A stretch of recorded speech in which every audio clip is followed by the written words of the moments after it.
সুবহানাল্লাহ। বন্ধুরা, এক ব্যক্তি স্বপ্নে দেখল মেঘমালা যেন তার উপর ছায়া বিস্তার করে আছে।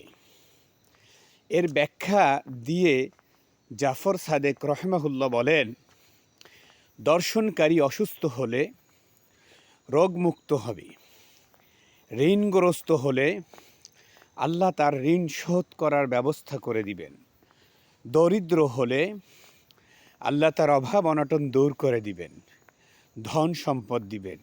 আর নির্যাতিত হলে আল্লাহর পক্ষ থেকে তার প্রতি সাহায্য নেমে আসবে।